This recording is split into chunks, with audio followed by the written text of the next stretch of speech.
المرأة اللي بتعرف الدين في الاقتصاد بتاعك ذاته، والله في صرفك في البيت والله ما تتعبك.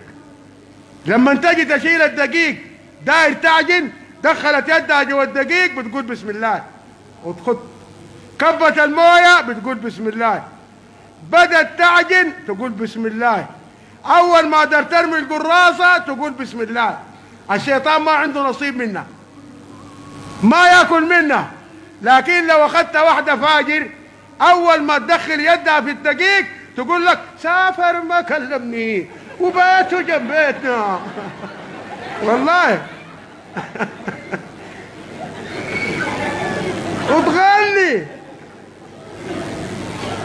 والله تلم لك الشياطين اللي في الشارع ذاته داخلين، تاخذ وتغني وبيته جنب بيتنا وقف قال سافر ما كلمني، وهي قاعد تخرب في بيتك وفي دقيقك وفي وضعك وفي كله. ليه؟ لأنه ما بتقول بسم الله، ما قاعد تذكر الله سبحانه وتعالى.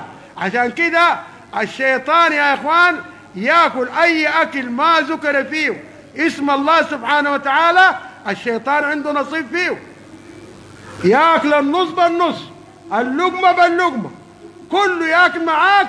عشان كده المرأة يا إخوان حتى في البيت لما تقول بسم الله دي نعمة.